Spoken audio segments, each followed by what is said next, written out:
our next story. Last week, we were telling you guys about the Walker Festival in town for the weekend. And you guys were like, yeah, we're going. You got your tickets.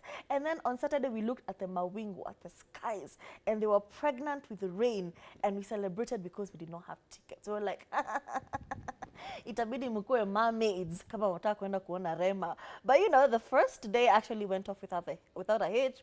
Apart from the fact that apparently people broke the barriers and actually went into the festival demonstration for free and ran, and ran into the festival. And it's so unfortunate that people said it was Gen Z. I feel like people are now allocating blame to Gen Z and painting them in a very negative light. But they said people actually ran into the festival. There were so many people. People were almost robbed. But you know the best parts? Rema performed and he gave a good performance and the dancers were on point. Yani, people had a time. I was watching through your stories. I was enjoying. Muliji nice. Day 2 comes around and people are excited to go for the festival, mostly because Lauryn Hill was in the country, especially after she confirmed that she had gotten into the country. Us as haters, we were pained because we wanted her to not come. We wanted her to say, hawakujangi huku Kenya, awa ni uongo tu, ni uongo. But she finally arrived on Sunday. People got ready to go to the festival. Tell me why they had technical difficulties. Tell me why they're over there pigaing stories for almost 3-4 hours, just looking at your friends.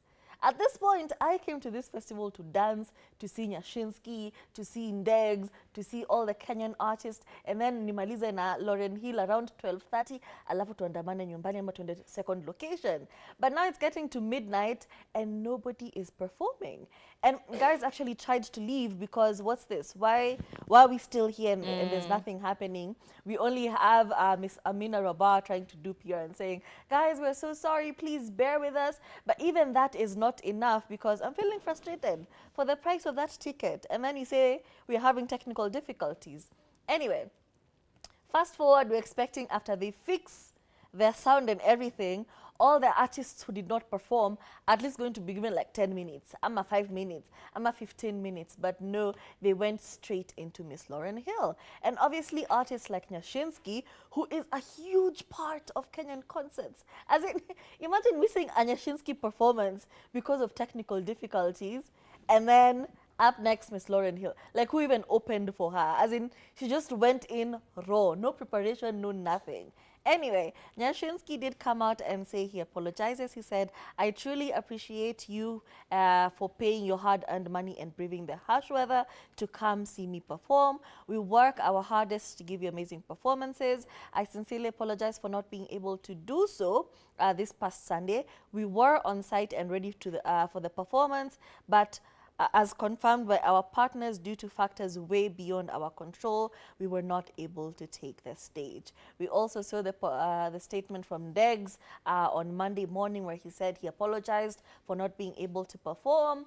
And yeah, but the thing that actually stood out is the fact that when guys tried to leave, the gates were locked. They were locked into the venue. They were told, you cannot leave until the last artist performs. And at this point, I'm like, is this not kidnapping? Is this not false imprisonment? I would be so triggered if I was there and I'm being told you cannot leave until the last artist perform. Just go and wait. They're fixing the sound. Go back and wait. I would be so triggered. So obviously they were refunded their money. Everyone who paid for tickets for the second day is getting a refund in the course of the week. And overall, it's an interesting experience.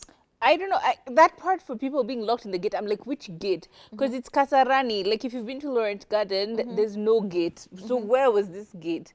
I really am struggling to understand where this particular gate is. But hey, that's besides me.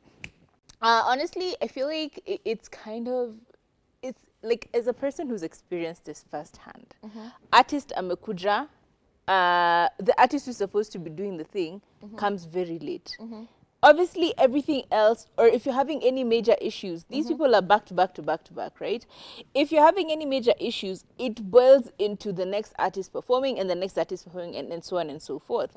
So like, if as a person who's been part of that experience, like front row, and you've seen how it does, and you've managed it because you've done it yourself, does it feel like it was justified for them to refuse to give Nyashinski a chance to perform for Lauryn Hill?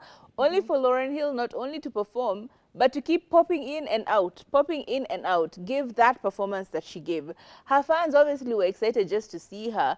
But like, if you really look at what people were saying, they were like, okay, yeah, she kept, you know, disappearing for a while. And then they're like, oh yeah, the band are doing such a good job holding down the fort. And like, you understand, you're already 3 hours late, right? Like, we've already had technical issues waiting for this situation to be sorted out. And then you were 3 hours late.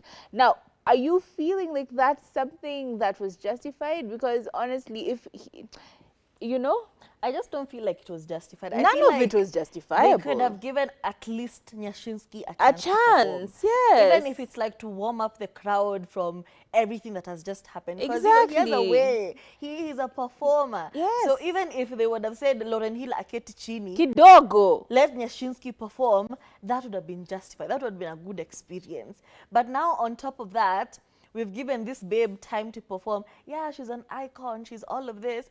But, you know, the time that there was no time. There was no time.